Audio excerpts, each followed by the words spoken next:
de voir autant de monde pour ce sujet si délicat. Bon, en premier lieu, évidemment, je vais remercier Jean-François Soulet, Frédéric Gelbert et toute l'équipe de l'Université du Temps Libre de Tarbes de Bigorre pour leur invitation, l'organisation de ce cycle de conférences. J'ai pu voir les deux autres invités pour les deux premiers cycles pour éviter les redites, évidemment. Bon, j'aurai un peu moins de verve que Jean Glavany, vous m'en excuserez. J'ai pas tant l'habitude que ça, en tous les cas, de m'exprimer nécessairement en public comme il le fait aussi bien. Voilà, et puis en plus, je veux garder un œil sur mes notes, mais j'essaierai de rendre ça le plus vivant possible, évidemment. Donc, évidemment, remerciements, et puis l'honneur qui est le mien, alors un élément un peu personnel de me trouver devant vous dans le cadre de ce cycle de conférences spécifiques. Honneur et bonheur, car si je viens en voisin au Garonnais, je suis à l'université Toulousain-Capitole, je reviens ici un peu sur mes terres familiales des Hautes-Pyrénées sur lesquelles j'ai beaucoup de plaisir et de bonheur à me rendre quand mon agenda le permet, donc c'est un peu grâce à vous, un prétexte de pouvoir revenir en Bigorre. Donc je vous en remercie collectivement. Alors avant de rentrer dans le vif du sujet, ce sujet qui place le communautarisme comme objet d'épreuve de l'universalisme républicain, il m'apparaît pertinent ici, d'une manière en somme assez classique et académique, vous m'en excuserez, de jeter quelques définitions des termes du sujet. Il s'agira de définir ce que l'on entend d'abord par universalisme, mais je ne vais pas m'y appesantir trop longtemps dans la mesure où les deux précédents orateurs ont déjà entamé largement ce travail. Il s'agira ensuite de définir le républicanisme, ou plus exactement ce que l'on entend par l'adjectif républicain, une fois accolé au terme d'universalisme, c'est-à-dire qu'est-ce que ça veut dire l'universalisme républicain. Donc à quoi fait-on référence au travers de cette notion, quel contour, quel sens lui donner, et puis enfin, ce sera sans nul doute le plus difficile, il faudra définir ce que l'on entend par communautarisme. Ce sont des mots qui aujourd'hui, en tout cas je le crois, sont devenus un peu des mots valises et sur lesquels il me semble intéressant de jeter, alors moi avec mon prisme, on en débattra sur les points de désaccord sans doute, le sens qu'on peut leur donner, plus ou moins exact, et pourquoi il y a un intérêt effectivement à les mettre face à face. Alors l'universalisme, pour commencer, tout simplement. L'universalisme, c'est le caractère que l'on attache à une doctrine, à un ensemble d'idées qui est plus ou moins cohérent, ça dépend, qui tend à considérer que ces dernières, ces idées, cet enchaînement d'idées, peuvent s'autonomiser des considérations de temps et de lieu. D'où l'idée d'universalisme, ça dépasse les contraintes de temps et de lieu, ça pourrait s'appliquer pour tout le monde, partout, en tout temps. On trouve de nombreuses doctrines à vocation universaliste, ça ne veut pas dire qu'elles le sont pour autant dans l'absolu, mais à vocation universaliste, des doctrines religieuses par ailleurs, qui s'estiment à vocation universaliste évidemment, des doctrines politiques, différentes doctrines de différentes natures. L'universalisme des droits de l'homme, alors ça c'est un point plus spécifique, prend racine dans la doctrine du droit naturel, mais ça a été largement évoqué par le premier orateur, qui remonte au siècle des Lumières et des concrétisations politico-juridiques lors de la Révolution française. On peut citer en exemple évidemment la Déclaration des droits de l'homme du citoyen de 1789, qui est une déclaration des droits de type française, à vocation universaliste, et qui par ailleurs est devenue, et c'est important aujourd'hui juridiquement depuis 1971, par une décision du Conseil constitutionnel, le texte le plus fondamental de notre système juridique. C'est-à-dire qu'il est pris en compte, si demain vous avez un litige, quel qu'il soit, vous pouvez utiliser la DDHC de 1789. Ce n'est pas qu'un texte symbolique qu'on accroche au fronton, il y a aussi un élément juridique très concret et opératif de ce texte. Alors je passe donc sur la notion d'universalisme, la notion de républicanisme ou l'adjectif républicain qu'on peut utiliser pour qualifier quelque chose. Alors la République, ce sera un pris parti de ma part, mais n'est pas qu'une forme de gouvernement. Ce n'est pas qu'une forme de gouvernement où on élit un président de la République, et on appelle ça du coup République. Assurément elle l'est, évidemment, on peut appeler factuellement République des formes de gouvernement qui existent et qui se font appeler République, mais qui n'ont à peu près rien à voir avec la conception républicaine que l'on peut avoir, notamment en France. Je ne citerai qu'un exemple qui permet de bien s'en rendre compte. En Iran, il s'agit bien, sur l'aspect purement formel, si on s'accorde juste sur ce critère-là, d'une république islamique. Le régime politique n'a pourtant pas grand-chose à voir, il me semble, sauf erreur de ma part, avec ce que nous appelons ici en France une république. Alors la notion de république doit s'envisager non seulement comme une forme de gouvernement, je viens de le dire, mais aussi comme une doctrine. Pour le dire autrement, la république n'est pas seulement un contenant, mais aussi un contenu. Si on en revient à la racine res publica, c'est la chose publique. en latin. Et c'est important parce que, consubstantiellement, la République est d'ores et déjà une conception de séparation entre ce qui est de l'ordre de la chose publique, ou ce qui va être de l'ordre défini de la chose publique, donc la chose collective, et puis ce qui relève de la chose ou des choses privées, qui sont tout à fait légitimes, mais qui sont dans un univers différent. D'ores et déjà, il y a une forme de séparation qui existe, théorique, pratique parfois, sur la République romaine, mais il n'y avait pas de laïcité en République romaine. Vous voyez où je veux en venir, mais en tous les cas, l'idée de République, il me semble, en tous les cas quand on retient cet élément-là, consubstantiellement, il y a une idée déjà de séparation entre ce qui est de l'ordre de l'intérêt collectif, l'intérêt général, et les intérêts particuliers dont leur addition ne fait pas l'intérêt général. Ce n'est pas l'addition des intérêts particuliers qui font de l'intérêt général. Bref, je me disperse. En France, le contenant, comme j'ai parlé de contenu et de contenant, est intimement lié avec la question des droits et libertés, des droits de l'homme et du citoyen. On va revenir sur cette séparation entre les deux d'ailleurs plus tard. C'est aussi vrai évidemment sur le plan historique, sociologique que juridique. La République comme contenant admet un certain nombre d'avancées nécessaires à l'avancement de la doctrine comme contenu. Elle est donc une doctrine libérale, je reviendrai très largement sur cette terminologie de libéral, et individualiste. De la même manière, je reviendrai sur cette idée. Elle pose un cadre de droits et libertés, mais de devoirs aussi, qui permet à la fois à l'individu d'exister, mais aussi d'exister comme individu dans un groupe qui va le dépasser. Donc on va revenir sur ces différents points. Là, j'ai énoncé un certain nombre de notions sur lesquelles il sera très important de revenir. On passe à la définition suivante, j'en aurai terminé bientôt avec l'introduction, je vous rassure. Qu'est-ce que l'universalisme républicain ? Maintenant qu'on a vu ce que c'était l'universalisme en soi, le républicanisme, l'universalisme républicain. Alors, c'est une doctrine du devoir-être et non de l'être. Alors, je vais expliquer ce que ça veut dire. Elle n'est pas une description de la réalité, mais un idéal qui est posé, un idéal politique, idéologique, qui est posé pour transformer une partie du réel. Vous verrez pourquoi ça a une incidence particulière. C'est une dynamique qui tend vers une visée précise politique. C'est une conception de l'organisation humaine qui démarre d'une conception du genre humain et qui possède par essence des traits communs immuables. Une citation de Jaurès permet de comprendre cette première idée, une citation que j'aime beaucoup, qui est sur le fronton de la République, de la République, excusez-moi, lapsus, j'espère pas révélateur, mais sur le fronton du bâtiment de la région d'Occitanie. La phrase de Jaurès est la suivante: au fond, il n'y a qu'une seule race, l'humanité. Donc là, on part déjà d'un postulat particulier, qui est un postulat qui définit très bien un premier principe de la doctrine de l'universalisme républicain. Donc l'universalisme républicain, il y a aussi l'universalisme républicain à la française. Alors qu'est-ce que c'est ? Il y a d'autres types d'universalisme républicain. Je ne vais pas aller encore sur cette question, mais qu'est-ce que peut-être l'universalisme républicain à la française ? Alors c'est encore plus que ce que je viens d'énoncer, c'est une conception de la citoyenneté, et c'est un point vraiment décisif, et de l'organisation de l'État. Citoyenneté, organisation de l'État. On envisage un État unitaire, et ça c'est un point décisif. Ce n'est pas un État fédéral, ce n'est pas un État régional, un État unitaire.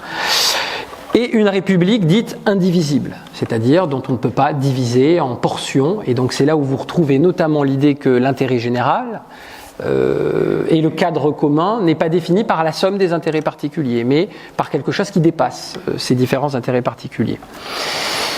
La conception universaliste républicaine française va délimiter un partage. Alors ça, c'est souvent peu compris dans les pays étrangers.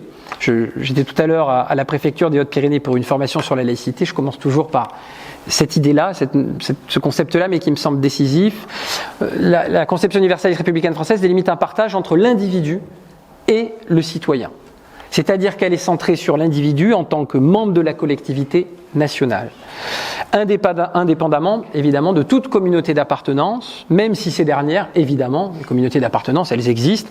Ici, j'ai une communauté d'appartenance devant moi qui appartient les membres de l'Université du Temps Libre de Tarbes de Bigorre et les sympathisants qui sont venus aujourd'hui. C'est une communauté, comme il existe un certain nombre d'autres communautés sur d'autres critères, des critères ethniques, ça peut exister, des critères d'adhésion, mais je reviendrai sur ces éléments.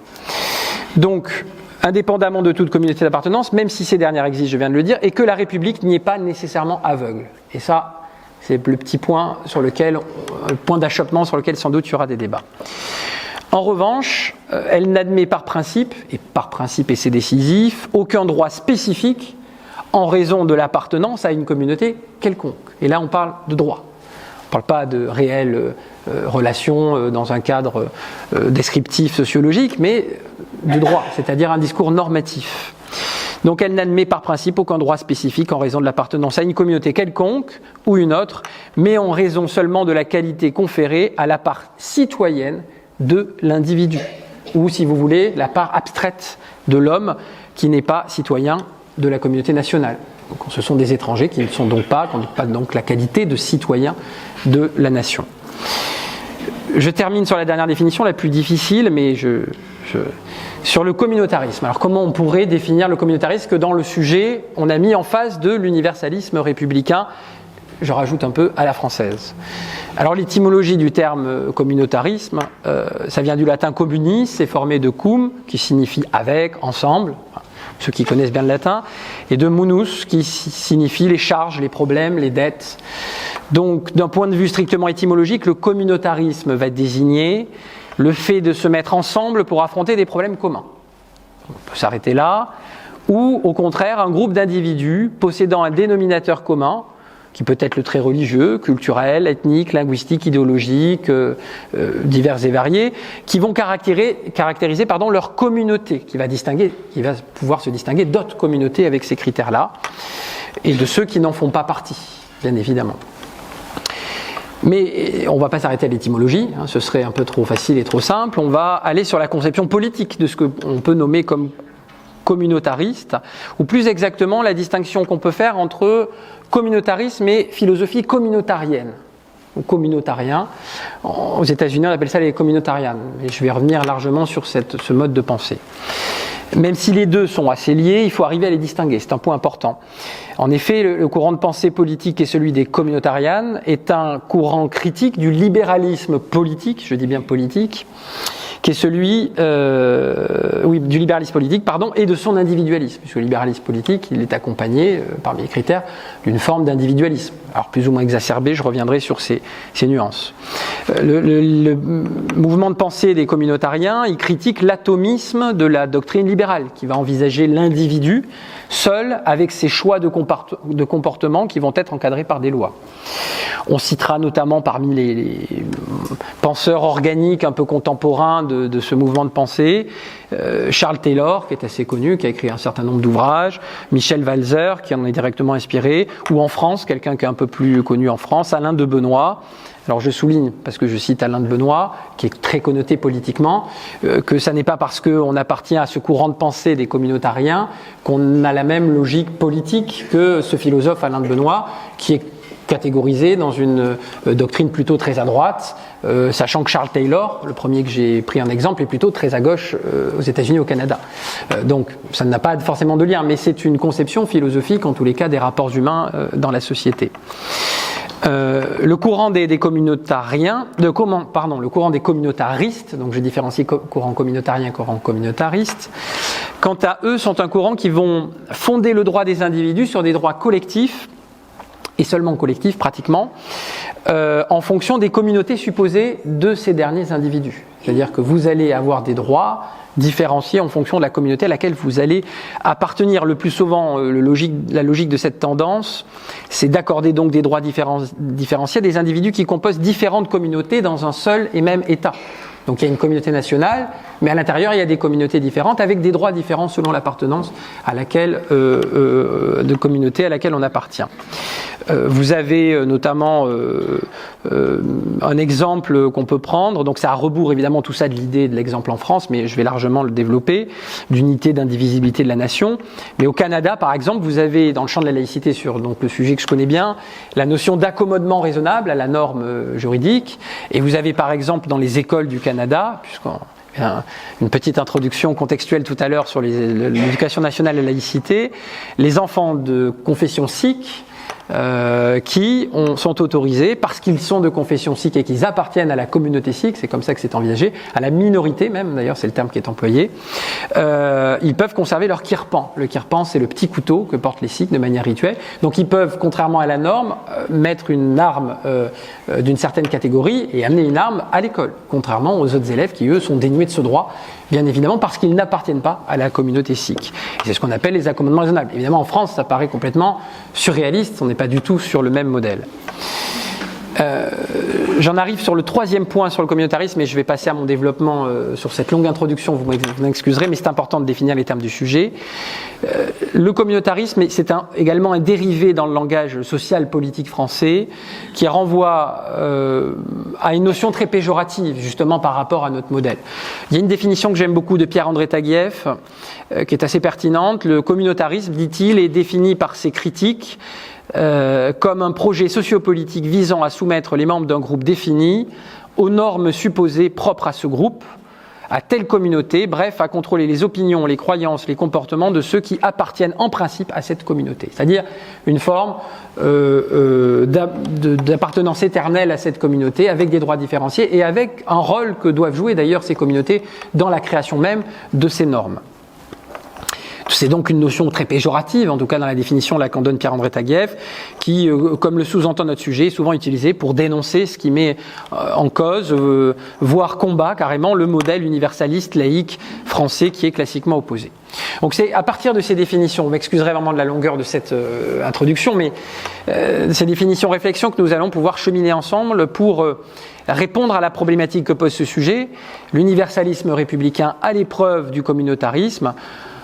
Exercice nécessaire ici pour deux raisons au moins, de définition.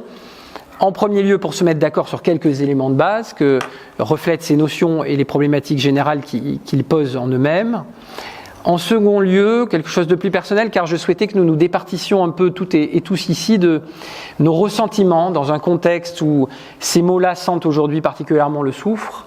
À mon sens, il ne s'agit pas de partir bille en tête en se plaçant d'emblée en appui d'un universalisme républicain parfois un peu galvaudé, souvent fantasmé, contre un communautarisme qui l'est tout autant. Si vous voulez, il ne s'agit pas d'être armé de l'épée de ses certitudes et protégé d'une armure des bonnes intentions pour envisager de terrasser dans un mouvement chevaleresque qui est très très bon pour l'ego sans doute, l'ennemi communautarisme qui viendrait mettre en danger l'exception française. C'est à peu près ce que je pense en réalité, mais je pense que c'est bien d'essayer de s'en départir un peu en introduction. Petite parenthèse du coup pour mettre ici tout le monde à l'aise, je suis plutôt connu pour mon franc-parler, catalogué grossièrement dans un camp comme ce type de combattant qu'on affuble du qualificatif dévalorisant cher à Maurras de laïcard.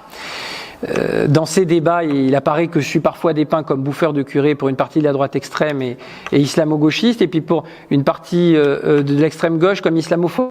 Donc je dois être sans doute dans une position intermédiaire assez équilibrée, je ne sais pas. Sans pour autant, je vous rassure, en tout cas c'est ma conception, emporter la vague molle et douce du centre qui, pour sa plus grande partie, épouse des thèses anglo-saxonnes qui ne me vont pas particulièrement. Pour autant, je suis loin des positions caricaturales que je viens de décrire, et avant que chacun puisse se forger une opinion éclairée sur le sujet, il me semblait sain de vous dire ces quelques mots quand on est un honnête homme venant faire une conférence devant certaines personnes. Alors, la parenthèse personnelle étant refermée, je reprends ma casquette de juriste pour poser la problématique que pose ce sujet. Et poser le plan, pas la problématique, je l'ai posé déjà. Vous excuserez l'absence d'excentricité, vous l'avez remarqué sans doute, voire le conservatisme forcené dont je fais preuve, mais comme beaucoup de juristes, mon plan se scindra très classiquement en deux sous-parties respectives.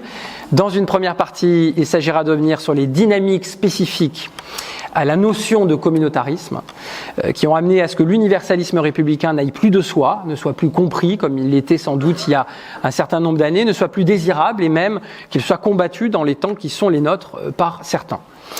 Pour cela, nous allons devoir nous intéresser à la notion d'identité, décisive dans ce débat. Et puis dans la seconde partie, il s'agira de s'attarder sur les conséquences à court et long terme de la remise en cause de cet universalisme républicain français. Puis j'essaierai de ne pas venir avec ma hotte vide et avec quelques propositions d'amélioration et de propositions pour améliorer sans doute ce constat un peu pessimiste que je vous fais. Donc premier point, l'entrée dans un nouvel âge identitaire, conséquence paradoxale d'une pensée libérale spécifique. Alors je vais expliquer pourquoi je lis identitaire, libéralisme, qu'est-ce que ça veut dire.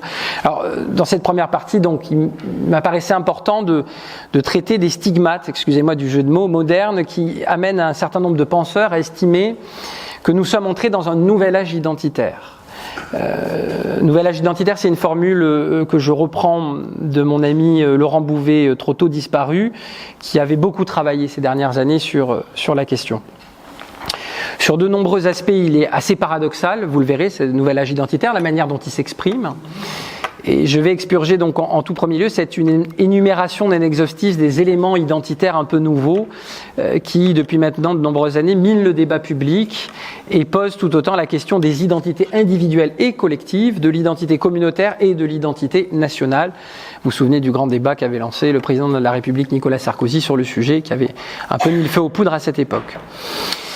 Alors après avoir énuméré ces composantes contemporaines du nouvel âge identitaire, il s'agira de revenir sur la question sous-jacente, en tout cas que j'estime être importante, que je vois ici comme une des causes majeures, mais néanmoins paradoxale, de cette entrée dans cet nouvel âge identitaire.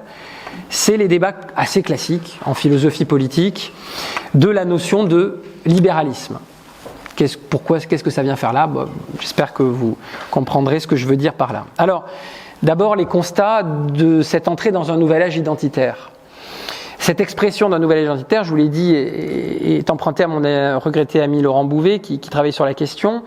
Il me semble qu'il aura su dépeindre assez bien, je pense, je vous renvoie à ses derniers ouvrages avant qu'ils disparaissent, à la dynamique des phénomènes qui, au départ, furent certes cantonnés à des microcosmes militants sans impact réel sur la société. Je me souviens quand j'intervenais avec lui sur les questions de laïcité, d'universalisme républicain, il y a environ 5-6 ans, quelque chose comme ça, un peu plus même.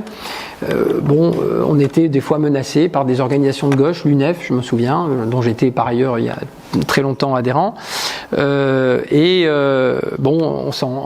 On s'en plaignait un petit peu parce qu'on avait eu quelques problématiques d'ordre de sécurité à gérer.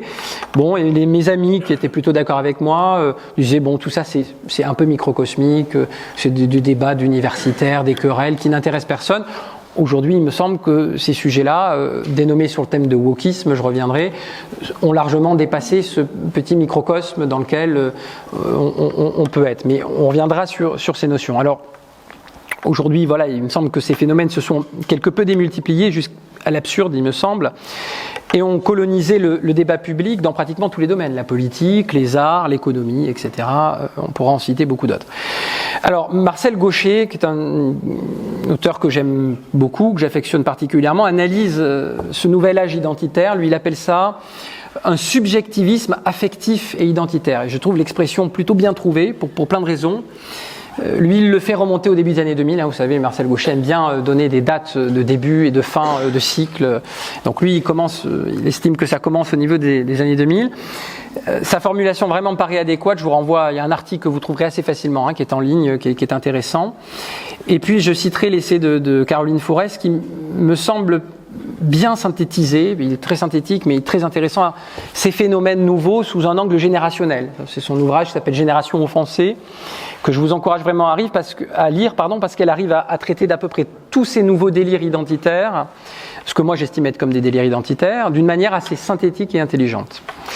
Ce qui est paradoxal, ce qui m'apparaît paradoxal, c'est que les mouvements militants qui ont réussi à s'imposer dans le débat empruntent à la fois une conception fixiste de l'identité, une conception de l'identité qui doit être figée, en tout cas pour un certain nombre de communautés identitaires, et puis à la fois ils avancent une forme de fluidité extrême ou de subjectivité extrême de l'identité pour d'autres types de communautés.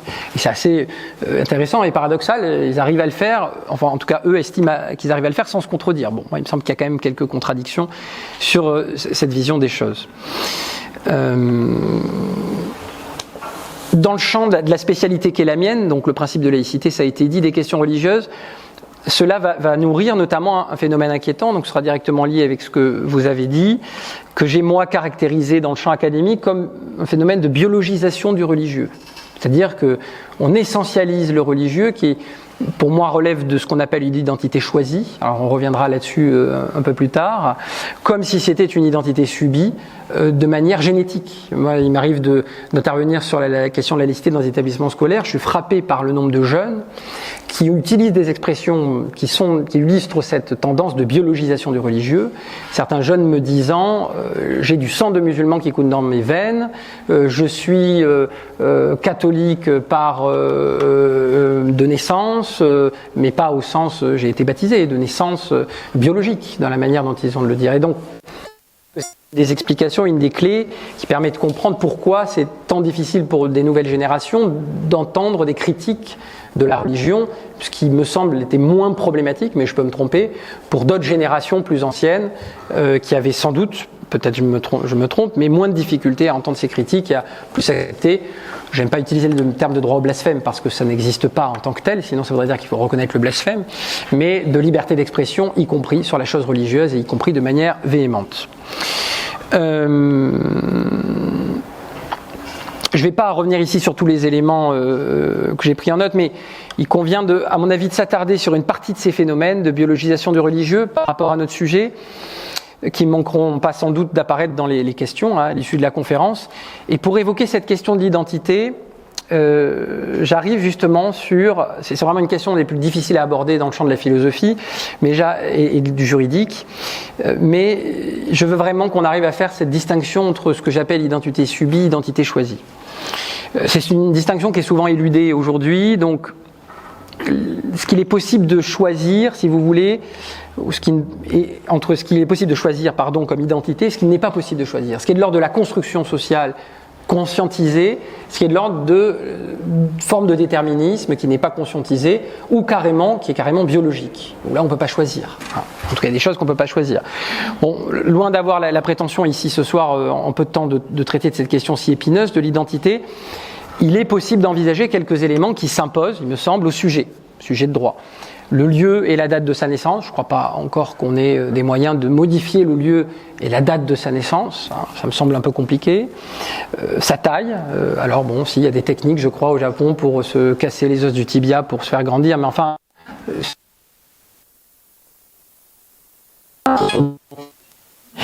son sexe, sur ce point-là, mais ça fait partie des éléments qu'on nous donne dès le départ, en tous les cas, donnés.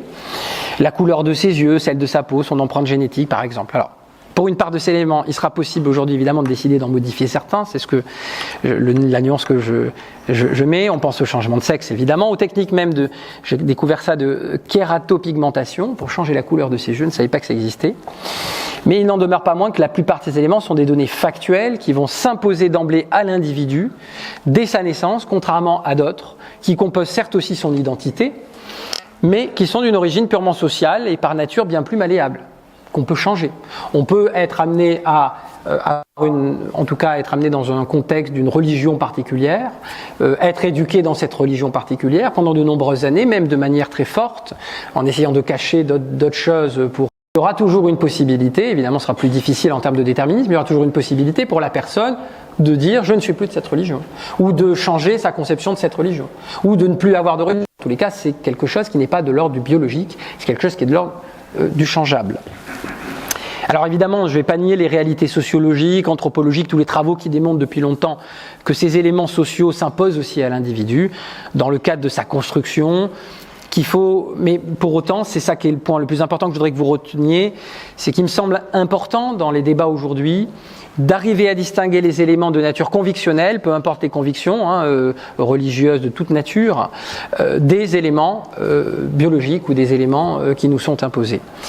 Opinion et conviction du sujet, elles peuvent légitimement faire l'objet de critiques, précisément, dans le cadre d'une liberté d'expression, contrairement aux autres, parce qu'elles appartiennent aussi au monde des idées. Vous avez le droit d'avoir une idée, de la faire vôtre, même de la sacraliser pour votre univers personnel, de partager cette sacralisation avec d'autres, mais il faut entendre que d'autres personnes peuvent critiquer cette idée, même de manière très virulente, ne pas être d'accord, affronter cette idée, parce que outre le fait qu'elle vous appartienne et que vous faites cette idée vôtre et que vous pouvez la sacraliser, elle s'échappe aussi de vous, elle appartient au monde des idées, un peu théorique, et donc il est possible dans le monde des idées, des uns et des autres, de critiquer cette idée, sinon il n'y a plus de discussion aucune.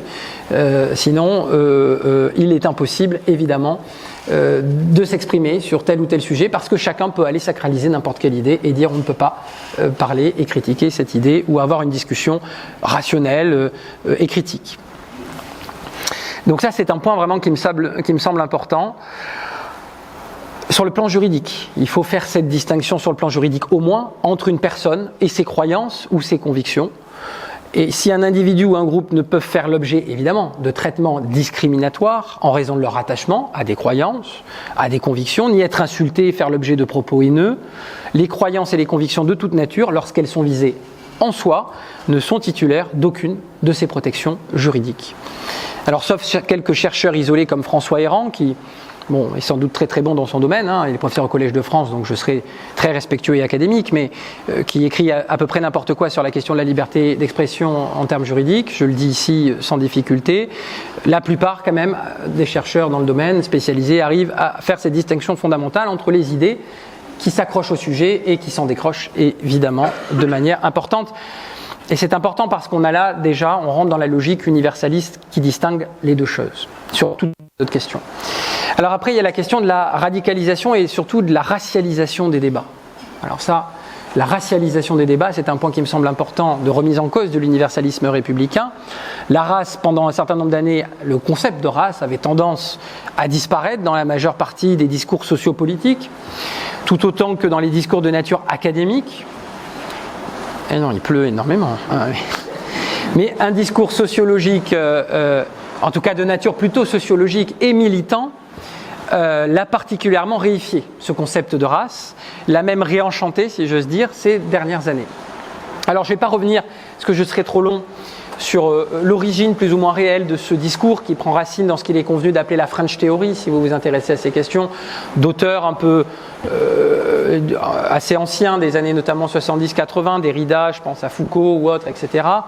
Ce qu'on a appelé la French Theory, enfin ce que les Américains ont appelé la French Theory, dont la pensée a été longuement digérée dans le contexte américain, et puis plus que largement digérée, elle a été largement déformée dans un but assez utilitaire dans le contexte socio-américain, et puis qui a finalement retracé l'Atlantique et qui nous est revenu un peu comme un boomerang par le biais de divers canaux académiques et militants pour muter lui-même, après sa mutation américaine, dans le contexte français.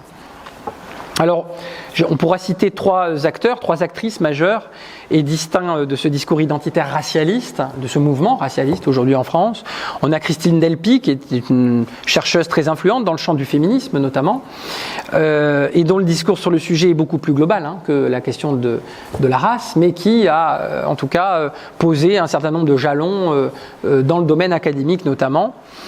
Je vais évoquer son versant militant extrême français du côté d'Ouria Boutelja, qui est une militante et qui est connue notamment pour avoir été la penseuse organique, on va dire, du Parti des indigènes de la République, et qui fait partie de cette sphère-là, on va dire, qu'on peut appeler indigéniste. On n'appelle pas indigéniste parce qu'on considérait que ce sont des indigènes, mais parce qu'eux-mêmes disent « nous sommes des indigènes de la République ». Je reprends le manifeste qui existait, donc moi je suis très respectueux des gens qui se délimitent eux-mêmes comme ils ont envie de se délimiter dans le débat, je ne vais pas la contrarier, mais qui est un peu extrême en tout cas dans son discours, et puis une enfin peut-être moins extrême ou qui apparaît moins extrême et plus populaire médiatique, qui est Rokhaya Diallo.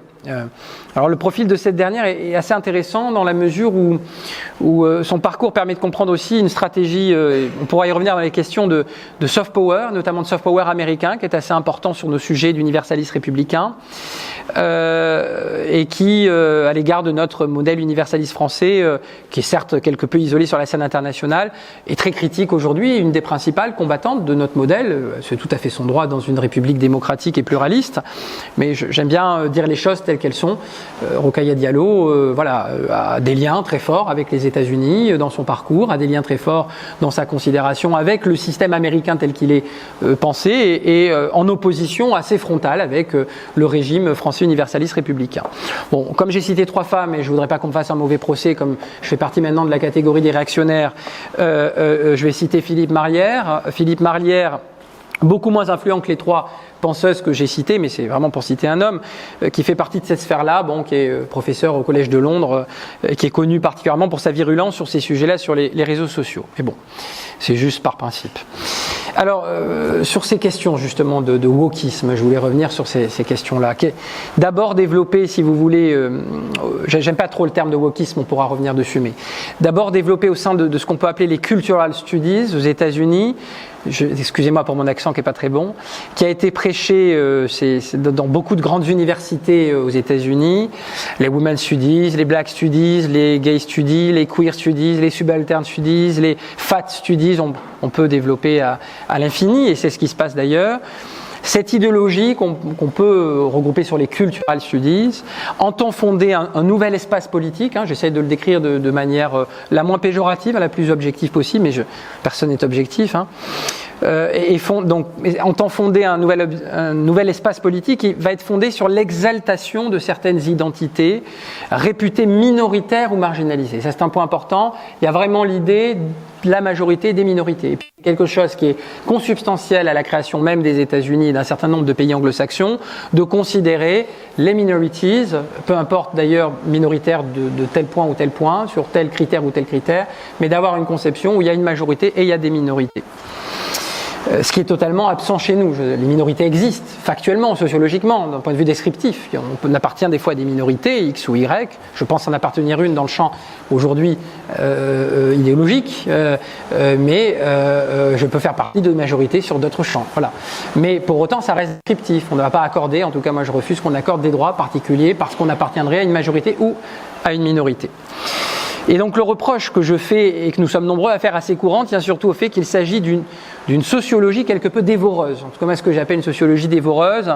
C'est-à-dire qui sort de son couloir de sciences descriptives tout à fait éminentes. La sociologie est une science descriptive décisive et passionnante, mais qui va souvent sortir de son couloir et qui va manger sur le couloir du juridique d'ailleurs, souvent, pour aller sur le champ prescriptif. C'est-à-dire que très rapidement, le champ prescriptif qui appartient plus volontiers aux sciences politiques et juridiques va être mangé par la sociologie. Tu vois, vous voulez, un sociologue va commencer à faire son étude et puis va considérer qu'il est autorisé après à en tirer des conclusions dans le champ prescriptif pour dire ce qu'il faut faire et ce qu'il ne faut pas faire, quelle norme en droit, quelle norme n'est pas bonne et quel système juridique et quel régime juridique serait bon ou pas.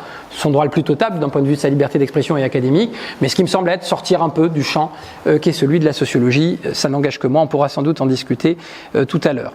Deuxième critique que je fais, un peu plus dure, c'est que certains de ces chercheurs, dans ce cadre-là, pour moi en tout cas, me semblent inverser totalement la méthodologie scientifique classique, en partant d'abord d'une idéologie préétablie, qu'est la leur, tout à fait légitime, et qui trouvent à prouver leur discours en choisissant des faits qu'ils vont étudier.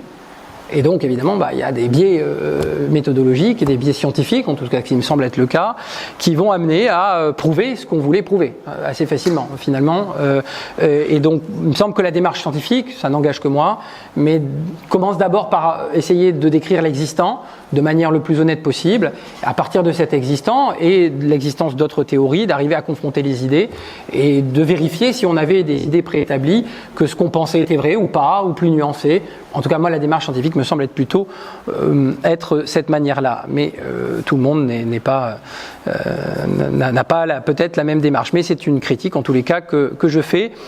On sort ici, à mon sens, dans cette critique-là, de la rationalité scientifique, au sens pur du terme, pour aller dans une forme, je le trouve, en tous les cas, de manipulation qui tient plus du combat politique, tout à fait honorable, par ailleurs, il ne tient pas de la science. Alors je vais prendre un exemple concret sur ce que je viens de dire de manière un peu théorique avec la notion d'intersectionnalité dont vous avez entendu parler, dont tout le monde a entendu parler, et sur laquelle il est dit à peu près tout et n'importe quoi, parce que c'est un concept assez intéressant en réalité. En tout premier lieu, l'idée qu'il existe des systèmes juridiques et des systèmes sociaux, il faut distinguer les deux, il faut faire la différence entre les deux, ce qui n'est pas toujours fait, qui produisent de la discrimination, c'est factuel. Il n'y a rien de problématique à dire cela. Moi, à partir de ce fait, il ne me semble pas problématique. Tant qu'on ne les trie pas pour flatter une considération idéologique préétablie, vous l'avez compris, ce que j'ai dit tout à l'heure. Dans un discours purement descriptif, indiquer qu'il existe des personnes dont les identités réelles ou supposés peuvent se trouver au croisement ou au carrefour de différentes catégories qui sont plus soumises aux discriminations factuellement, me semble pas problématique. C'est de l'ordre du fait, bien sûr, de dire que dans des sociétés dans lesquelles, par exemple, les Noirs américains sont plus discriminés que les Blancs et que, par ailleurs, on est une femme lesbienne noire américaine et qu'on serait donc amené à subir potentiellement plus de discrimination, ne me semble pas, excusez-moi du terme un peu vulgaire, complètement déconnant. Je trouve ça assez logique, encore qu'il faut apporter sans doute beaucoup de nuances à ça. Mais voilà. Si on s'arrête là, très sincèrement, à titre personnel, ça ne me pose pas de grandes difficultés. Mais, comme je l'ai dit tout à l'heure, ce discours sociologique, déjà d'une part, il peut être vraiment remis en question, bien évidemment, hein, on ne peut pas être d'accord d'ailleurs avec cette conception des choses, mais aussi dans la mesure où il a une tendance naturelle à considérer que la notion de discrimination indirecte, il envisage cette notion, je vais expliquer rapidement ce que c'est, il l'envisage de manière très large et très évolutive. Alors qu'est-ce que c'est une discrimination indirecte ? C'est pas une discrimination directe qu'on ferait, par exemple un propriétaire qui refuserait de louer un appartement à quelqu'un en raison de sa couleur de peau, discrimination directe évidemment illégale et interdite. Ce serait par exemple l'idée qu'on ferait une loi qui va interdire un certain nombre de comportements et qu'en réalité ces comportements ne vont viser que des catégories de la population parce qu'on sait que c'est ces catégories de la population qui ont ce genre de comportement. Et donc ce serait une discrimination directe. Alors, les discriminations indirectes sont plus ou moins reconnues en termes de droit européen. Je ne rentre pas dans ces détails-là parce que ce serait assez technique, mais c'est un point qui me semble essentiel parce qu'aujourd'hui, ces mouvements-là, en tout cas, ont une tendance à avoir des discriminations partout parce que justement, ils voient des discriminations indirectes partout. Et qu'ils ont une tendance à considérer que ces discriminations doivent être combattues, y compris des discriminations indirectes, y compris quand ces discriminations indirectes ne sont pas elles-mêmes reconnues dans le champ juridique européen ou dans le champ juridique français. Là, déjà, ça me semble un peu plus problématique. Et puis le plus grave réside sans doute sur le fait qu'il ne reste pas qu'un seul discours sociologique, c'est ce que j'ai dit tout à l'heure, mais va muter très rapidement en discours prescriptif avec le souhait d'imposer des différences de droit selon les individus supposément discriminés dans tel ou tel système. Alors ainsi, on en arrive à des absurdités. Je vous raconte une anecdote très très concrète pour le coup. Vous allez dire, il n'aime pas l'UNEF particulièrement, mais je vous raconte des expériences parce que je me sens légitime à les raconter puisque ce sont mes expériences. Où j'ai vécu cette expérience dans ce syndicat lorsque j'y étais il y a longtemps, où certains jeunes syndicalistes, en faisant part de ces considérations, retirant tous ces éléments académiques que j'ai cités, bien contestables, arrivaient finalement progressivement à cataloguer les militants de l'UNEF selon leur catégorie raciale, leur catégorie ethnique, leur catégorie d'orientation sexuelle, on peut faire 1000 catégories si vous voulez, mais beaucoup de catégories. Moi je leur demandais souvent comment ils faisaient pour les réunions non mixité, puisque c'est ça qu'ils ont commencé à mettre en place. Est-ce qu'ils avaient un nuancier de Saint-Maclou, parce que on peut reconnaître un blanc en noir, mais peut-être qu'il y a des gens qui sont au confluent de différentes couleurs de peau. Comment ils savaient que telle personne serait victime de discrimination et puis une autre personne pas victime de discrimination. Enfin, tout ça me semble un peu foireux, pour le dire très vulgairement, et très problématique sur le plan des idées, et en tout cas de ce que moi j'appelle l'universalisme républicain. J'en termine là, j'aurais beaucoup de choses à dire évidemment mais je veux avancer tout de même. Je vous rassure, la deuxième partie est beaucoup plus courte que ma première partie.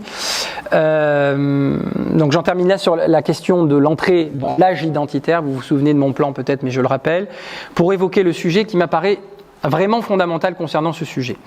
Et si vous voulez, l'âge identitaire qui apparaît n'est pas le seul fait des théories que j'ai évoquées de leur mutation militante, mais également d'un point de vue peut-être plus intéressant autour de la notion de libéralisme dans le champ philosophique et politique. Alors, pourquoi je parle de la question sous-jacente du libéralisme à la française, ou pas d'ailleurs. Alors, de quoi parlons-nous quand on parle de libéralisme ?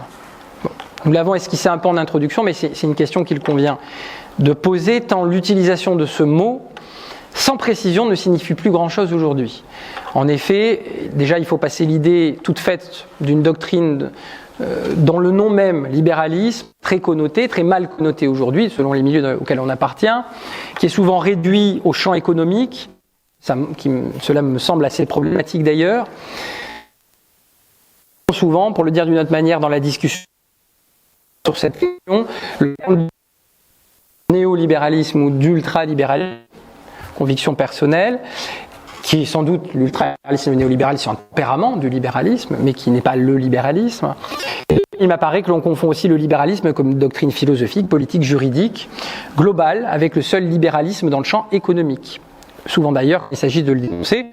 raison ou pas, je ne rentre pas dans ce débat-là, ce n'est pas le sujet aujourd'hui, évidemment. Et à mon avis, il s'agit beaucoup plus d'une forme de libertarisme, mais on pourra revenir sur cette question-là, que de libéralisme. Alors, nous vivons dans des démocraties libérales. Je suis désolé si je l'apprends à certains d'entre vous, et je considère, et je le dis avec mon pris parti, que c'est très heureux, et qu'on ne va pas, justement, en vivant dans des démocraties libérales, à l'encontre du cadre républicain universaliste français. Bien au contraire. Encore faut-il distinguer, et c'est là que ça va être intéressant, les palettes idéologiques du libéralisme, laquelle, évidemment, parce que c'est facile quand on dit on est dans une démocratie libérale, très bien, mais toutes les démocraties libérales ne se ressemblent pas et tous les États n'ont pas la même conception du libéralisme dans leur organisation politique. Je vous prends un exemple concret que je connais bien, vous allez dire il est un peu obsédé par ça, mais au moins je sais de quoi je parle là-dessus, c'est celui de la laïcité. Alors dans la doctrine juridique, dans les débats sur la laïcité, on entend parfois des courants dire la laïcité est un principe libéral.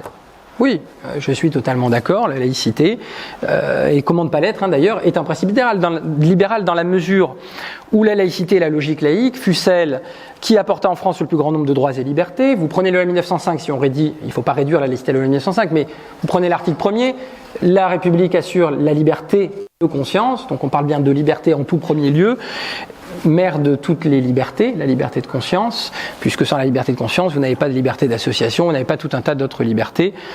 Évidemment que le principe de laïcité est un principe libéral. Mais de quel libéralisme, encore une fois, parle-t-on quand on dit ça? Parce que quand on dit ça, on n'a pas dit grand-chose. Et évidemment, de la réponse à cette question va dépendre beaucoup de positionnements dans le champ du débat sur cette seule notion. Alors évidemment, sur d'autres notions également. Alors je vais revenir sur cette querelle philosophique, justement, entre libéraux et communautariens. Tout à l'heure, j'en ai parlé un peu en introduction, mais vous verrez, c'est important pour traiter du sujet de l'universalisme républicain face au communautarisme. Il faut comprendre que l'État laïque et libéral français n'est pas nécessairement un État qui n'a pas de valeur à défendre.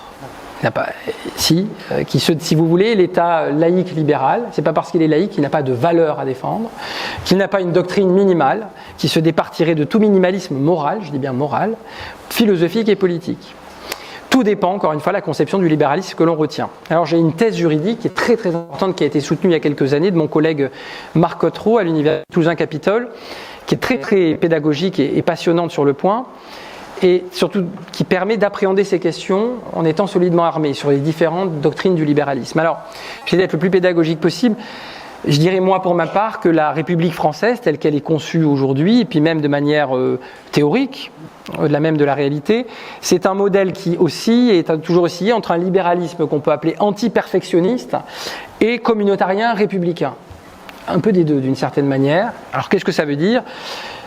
Libéralisme perfectionniste et libéralisme anti-perfectionniste, je vais le tirer à gros traits, c'est beaucoup plus complexe que ça. Le libéralisme perfectionniste, c'est l'idée qu'on peut être dans un État libéral qui veut quand même définir quelques éléments minimal, de ce qui est bien et de ce qui n'est pas bien. Donc des éléments moraux, mais qui doivent rester minimales. Sinon, on n'est plus dans un État libéral. On laisse le choix suffisant aux personnes de se comporter de la sorte ou de la sorte. Et puis le libéralisme anti-perfectionniste, c'est l'idée justement, qui se rapproche beaucoup plus du libertarisme, d'une certaine manière, ou de la tendance libertariste, c'est-à-dire de considérer que non, l'État ne peut pas donner une définition même minimale de ce qui est bien et ce qui n'est pas bien. C'est aux citoyens de définir toujours ce qui est bien et ce qui est mal pour eux, et l'État n'a pas de minimalisme moral à donner. Je ne sais pas si c'est très très clair, mais c'est un peu ça, la ligne de démarcation entre les deux. Quand on interdit la dissimulation du visage dans l'espace public, qui avait comme volonté d'interdire la burqa, même si la loi, elle dépasse bien entendu ce contexte sociopolitique, on ne pouvait pas interdire la burqa, l'interdiction de la dissimulation du visage dans l'espace public, eh bien, on consacre d'une certaine manière, et juridiquement c'est comme ça que ça s'est passé, une forme de minimalisme moral. Et d'ailleurs la Cour européenne des droits de l'homme, qui a accepté et qui n'a pas retoqué cette loi, a exprimé l'idée d'exigence de vie minimale en société pour considérer que la loi était conforme à la Convention européenne des droits de l'homme. Exigence minimale de vie en société. Mais vous voyez, vous retrouvez là le concept qu'il y a un minimalisme moral qui existe effectivement dans cette forme de libéralisme. On laisse la liberté aux individus de se définir comme ils veulent, d'utiliser la liberté et le droit de la manière dont ils ont envie, mais dans un cadre avec un minimalisme moral qui va l'encadrer. Et donc on ne peut pas aller non plus trop loin sur un certain nombre de points.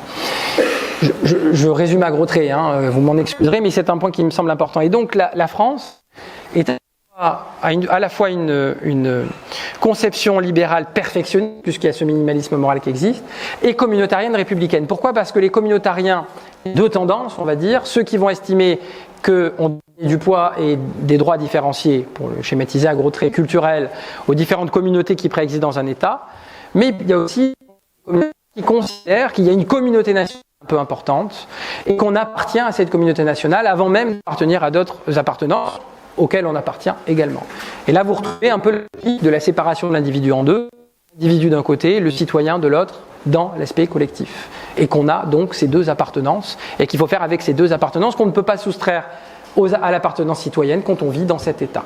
Et donc, effectivement, il y a une forme de communauté nationale ou de communautarisme pour les penseurs qui n'aiment pas la logique universaliste républicaine. Oui, disons-le, un aspect communautariste républicain national. C'est pas grave de le dire.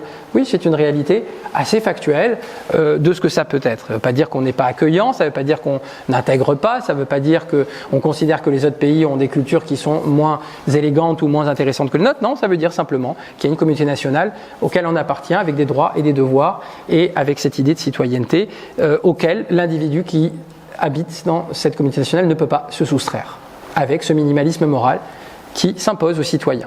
Et avec l'individu après à côté qui a sa palette de nuances pour utiliser sa liberté. Je vais évidemment un peu plus vite pour qu'on termine. Je termine à l'heure mon propos parce que je vois le temps défiler. Un point je vais passer sur ces éléments-là.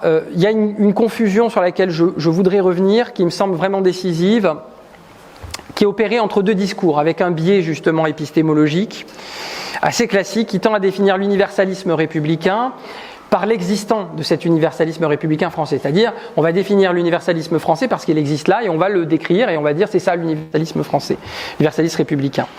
En réalité, ça me semble être un peu problématique, c'est-à-dire qu'on peut définir un objet sans définir son existant factuel.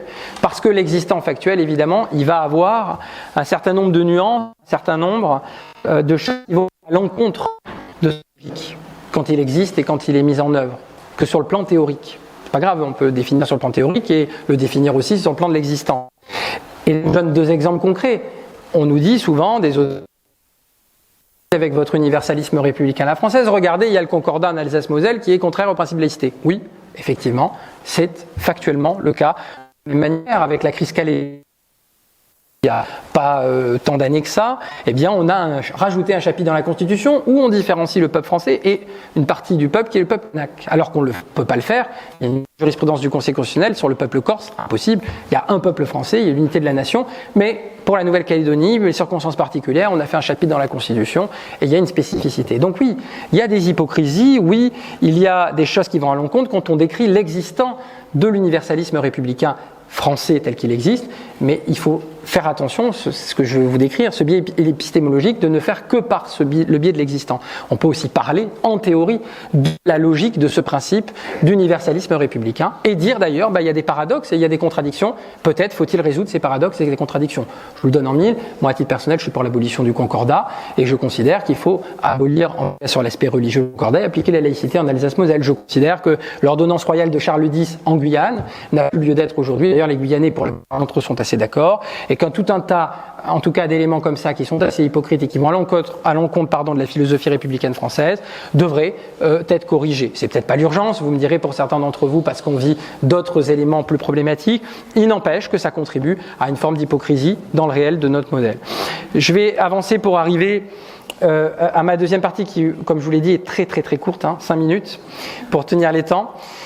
L'universalisme républicain en péril, l'heure des choix ou des solutions. C'est un peu l'idée, c'est pour ça qu'elle est plus courte, parce qu'il y en a sans doute pas forcément énormément. Alors, comme l'écrit Dominique Schnapper, il ne faut pas non plus s'arc-bouter, comme je l'ai dit en introduction, sur l'idée que l'universalisme républicain est parfait, que c'est extraordinaire, et qu'on est contre le communautarisme en face qui serait terrible. J'aime bien ce qu'elle écrit. Elle écrit l'universalisme républicain a mauvaise presse, ça elle a raison. Dans la vie publique, il est d'ailleurs toujours qualifié d'abstrait, ce qui le condamne explicitement ou implicitement. Il importe donc de comprendre ce qu'il fut sans le caricaturer, mais sans l'idéaliser rétrospectivement, d'analyser ce que furent ses vertus, mais aussi les mauvais usages qu'on a pu en être faits et les interrogations qu'il suscite aujourd'hui. Moi, je pense qu'il faut avoir cette démarche critique, qui est à mon avis beaucoup plus intelligente qu'un arc-boutage, comme je l'ai dit tout à l'heure. Alors, comme je vous l'ai dit, il est possible de considérer que les failles de ce modèle sont indépassables, irrémédiables, au point de considérer que la conception finalement différentialiste, communautariste, un peu à l'anglo-saxonne, serait à privilégier. Moi, c'est ce que j'appelle la théorie de jeter le bébé avec l'eau du bain. Je pense que ce n'est pas particulièrement la plus pertinente, mais pour les militants différentialistes, communautaristes les plus honnêtes, pas seulement religieux d'ailleurs, il s'agit de considérer l'universalisme républicain par ses seuls paradoxes, pas parce qu'il fonctionne, par ses seuls paradoxes, par ses seules contradictions, par ses seuls échecs historiques ou actuels. Cela amène à considérer que le système n'est plus à la hauteur des enjeux contemporains. Le meilleur exemple le plus connu et qui est le plus utilisé sans doute, enfin moi j'aime bien, qui a abondamment nourri la prose des militants indigénistes aujourd'hui, c'est celui de l'action coloniale française dans le passé, qui était fait au nom d'un universalisme républicain. Il faut le dire, c'est une réalité, mais qui a organisé un différentialisme hypocrite aux confins des idées promues théoriquement par ce régime. De même, on peut prendre l'exemple aussi frappant du rôle de la France dans la construction du Liban, un pays qui est précisément l'anti-modèle français, où le rôle des communautés religieuses, des institutionnalisées, mélangé à la chose publique et politique. Pour autant, pour reprendre le premier exemple, c'est oublier qu'il y a de nombreux penseurs également et acteurs politiques qui comprenaient un universalisme républicain qui n'était pas du tout le même que la vision universaliste républicaine de nature coloniale. Je pense au grand débat très connu entre Ferry et Clemenceau, l'un abondant sur le discours colonial en empruntant un discours universaliste républicain, l'autre en ayant un discours universaliste républicain qui ne partage pas la conviction qu'il faut avoir un empire colonial, qu'il faut aller éduquer, il ne peut pas être barbare et sauvage, grosso modo. C'est à peu près les propos de Ferry. Et puis après, pour les militants des coloniaux les plus malhonnêtes, qui le savent, c'est juste une manière évidemment de l'affronter car ils veulent le substituer, et c'est légitime dans une démocratie, c'est leur choix, mais il faut qu'ils soient très clairs. Je ne suis pas d'accord avec ça, donc je me bats contre eux, mais ils ont le droit de se battre pour substituer à notre modèle démocratiquement, bien sûr démocratiquement, parce qu'ils veulent le substituer à un modèle plus proche du régime anglo-saxon ou des régimes anglo-saxons. Pour en revenir, c'est un peu facile quand je dis anglo-saxon, il y aurait évidemment beaucoup de nuances à apporter sur le terme même anglo-saxon, mais enfin j'ai pas le temps et je veux finir vraiment dans les temps. Et l'autre choix qui est possible, vous avez compris, c'est plutôt le mien, c'est celui qui tend à corriger les hypocrisies factuelles, les plus flagrantes, qui vont s'exprimer dans le cadre universaliste français réel et qui le contredisent tout autant, et donc de permettre par exemple une véritable lutte contre les discriminations. Donc j'en arrive sur les choix de société et les solutions possibles. Pourquoi choix de société ? Parce que je crois qu'on est arrivé à un moment dans le développement de ces phénomènes, peut-être vous partagerez mon opinion ou pas, où l'accélération des choses nous amène à un choix de société réel, et vu effectivement les considérations de la nouvelle génération, d'une partie non négligeable de la nouvelle génération, je crois qu'on arrive à un moment de choix vis-à-vis de notre modèle. Est-ce qu'on garde ce modèle-là ? Ça ne m'enchante pas particulièrement de le dire comme ça, ou est-ce qu'on va sur un autre type de modèle ? Mais je crois qu'à un moment donné, cette question va se poser très très concrètement. Alors, moi à titre personnel, c'est les solutions que j'apporte, je pense qu'il faut poursuivre tranquillement ce que j'appelle le processus de laïcisation du droit. Dans de nombreux domaines, il y a encore des droits qui ne sont pas consacrés. Je vous donne un exemple. Par exemple, la question du droit de mourir dans la dignité. Moi, à titre personnel, je suis militant de cette cause-là et je considère que ça participe au processus de laïcisation du droit et que c'est encore un droit à conquérir qui peut exister. C'est pas du tout dans une logique wokiste, comme diraient certains. Ça n'a rien à voir avec ça. Et c'est un combat d'ailleurs très ancien. On pourra en débattre si vous le souhaitez. Je considère par exemple effectivement que les concordats, concordats de type Charles X, enfin c'était pas un concordat, mais l'ordonnance de Charles X, l'ordonnance royale qui fait des statuts dérogatoires ici ou là, devrait corriger, parce que c'est possible sur le strict plan religieux, et qu'on a effectivement, on applique une forme de laïcité en Alsace-Moselle ou ailleurs. Je pense par exemple concrètement qu'il ne faut pas considérer qu'il n'y a pas de discrimination dans notre pays. Ce serait autant absurde que de voir qu'il n'y a que des discriminations dans notre pays. Il y a des discriminations qui existent et qu'il faut donc progresser sur l'égalité réelle. Il existe l'égalité formelle en droit, mais il faut progresser sur l'égalité réelle. Je trouve par exemple plus intéressant dans le cadre des luttes féministes de se battre pour que les femmes soient payées au même niveau que les hommes pour un travail égal, plutôt que, mais ça me regarde sans doute, plutôt que de se battre sur l'écriture inclusive ou de savoir si on a des toilettes mixtes qui vont à uns ou aux autres. Après, chacun peut avoir ses combats, je ne veux pas les mépriser pour autant, très sincèrement. Par ailleurs, et je le confesse, je terminerai là-dessus, comme ça j'aurai terminé dans les temps, moi je suis de tendance jauressienne, pardon. Je pense que l'idée républicaine marche sur deux jambes. Mon jaurésisme, il n'est pas unijambiste.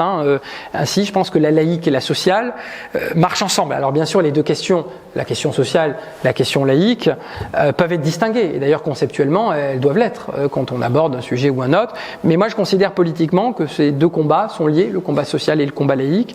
Et je crois profondément que quand l'un est en panne, ou quand l'un est en panne, l'autre a tendance à l'être aussi. Donc à mon avis, évidemment, il faut avancer sur tout un tas de sujets sociaux pour faire avancer aussi les questions laïques et les questions d'émancipation de l'individu sans assignation identitaire, avec tous les éléments que j'ai évoqués tout à l'heure. Enfin, je vais finir sur un exemple très polémique parce que j'aime bien ça, comme ça je suis certain qu'il y aura des questions. J'espère choquer personne avec cette idée, mais c'est ma conviction personnelle. Je ne partage pas l'idée jaurétienne d'un monopole. Mais je pense que la loi Debré de 59 est une loi terrible qui fut un réel retour en arrière, c'est ma conviction personnelle, un retour en arrière laïque précisément et hypocrite d'ailleurs, et que ça va à l'encontre de notre conception universaliste républicaine. Et on le voit d'ailleurs, on le paye un petit peu aujourd'hui, pas dans les écoles catholiques qui posent pas trop de difficultés, mais on le paye un peu aujourd'hui parce qu'on est obligé également de reconnaître un certain nombre d'écoles religieuses ou d'écoles de tout type et qui posent quand même des difficultés. Moi je considérais qu'il pourrait y avoir des écoles qui sont contrôlées par l'État, d'ailleurs. Ça, c'est un mythe, on vous dit souvent, je termine vraiment là-dessus pour de vrai, mais c'est un mythe, on nous dit souvent, si on abandonne le financement public, de l'argent public des écoles privées, on va plus pouvoir contrôler ces écoles privées, le programme, etc. C'est totalement faux. Si on estime que l'instruction est une mission régalienne de l'État, et que c'est une mission régalienne, eh bien on peut contrôler sans donner de financement. C'est tout à fait possible, il n'y a aucune difficulté à ça. Et je vous dis par exemple les États-Unis que j'ai beaucoup critiqué vis-à-vis de leur modèle, eux, leur modèle séparatiste, parce qu'il y a une séparation quand même, ils nous regardent avec des yeux gros comme ça quand ils entendent qu'en France, on finance avec de l'argent public des écoles privées. Ils ne comprennent absolument pas. Donc moi personnellement, par exemple la loi Debré, je mets un peu le feu aux poudres, je veux pas rallumer la guerre scolaire pour rallumer la guerre scolaire, mais je pense que pour autant, ça c'est effectivement une hypocrisie du système universaliste français, factuel, pas dans théoriquement, vous l'avez compris. J'espère vous avoir un peu convaincu avec ma démonstration. Je suis désolé, c'était un peu théorique, mais il me semblait important de revenir sur tous ces points et je remercie pour votre attention toutes et tous.